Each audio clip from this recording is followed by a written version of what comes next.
on this story. Joining us from Brussels is Shea. He's a professor of strategy and security at the University of Exeter. Professor, thanks so much for speaking to us on this news hour. What do you think are Ukraine's military goals now for this incursion into Russian territory? Well, I think, first of all, they were trying to change the dynamic of the conflict and get themselves back on the front foot because, of course, this year they've largely been on the defensive, particularly in the Donbass region. Russia has been advancing, not in a massive way, but every day the Ukrainians lose a few more villages, a few more square kilometers of territory.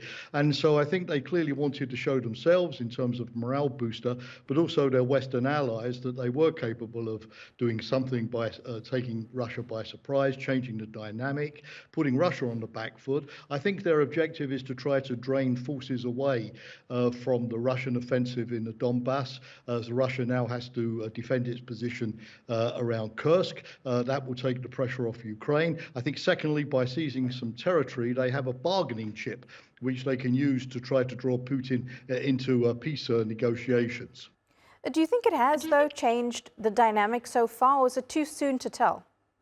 Well, it's too soon to tell, obviously, because there are more questions than answers at the moment. You know, how far is Ukraine attempting to go in terms of how much territory it wants to occupy? Zelensky, the president of Ukraine, is clear that he's not trying to annex this territory as Russia has done vis-a-vis Ukrainian territory. But of course, the problem for him is that the further he goes in, the more his supply lines are going to become vulnerable and extended, the more troops he's going to have to put in to Russia to hold this territory, and therefore the more he's going to have to take those Ukrainian troops away from these key defensive positions in the Donbass. So there's a bit of a gamble here. On the other hand, the more territory that he is able to capture, the greater the incentive Putin has to go to the negotiating table, precisely in order to get that Russian territory back. So it's a finely balanced, if you like, set of dilemmas here, and it's only in coming days that we'll really see if this is a sort of a short-term incursion by Ukraine in order to have a propaganda victory, a morale-boosting victory, or if they really are trying to seriously attempt to hold this Russian territory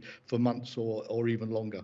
Professor, what type of military strategy does Russia now use to regroup and push these Ukrainian soldiers back? Because as you said earlier, some of those, Russia may have to bring troops from other areas on the front line to now possibly fight in the Kursk region?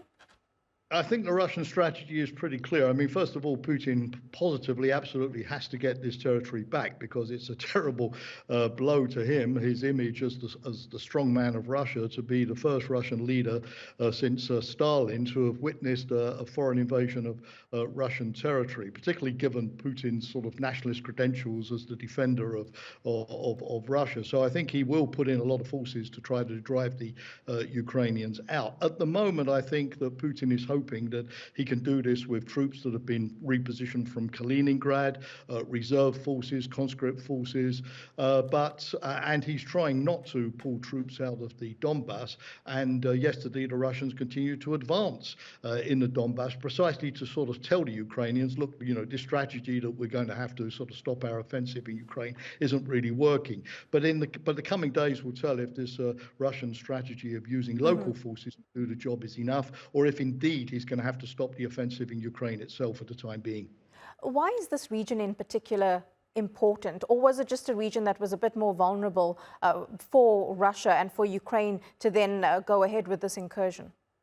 Well, I think that your question is a good one there, because that part of it which suggests that this was a good target of opportunity for Ukraine is indeed correct. The border was very lightly guarded, mainly by conscripts. There was a lack of coordination between the border guards and the regular Russian forces. And I think the Ukrainians did indeed sort of see a vulnerability that they could exploit, particularly taking Russia by surprise, which is something that they signally did not do when they launched their big offensive last year, which the Russians anticipated and dug themselves in and were able to successfully counter. Surprise is key here, particularly if you're the weaker side, which is the case with Ukraine. But it is also militarily significant for Ukraine. The Ukrainians claim that Russia has launched about 2,000 attacks against Kharkiv and other Ukrainian cities precisely from this region. It's played host to airfields and missile bases, so pushing those Russian missiles and airfields further into Russia will take some of the pressure off Ukraine's civilian areas and infrastructure. So there is a military, I think, rationale behind this as well. Professor, it's really great to get your analysis. Much appreciated. Thank you very much.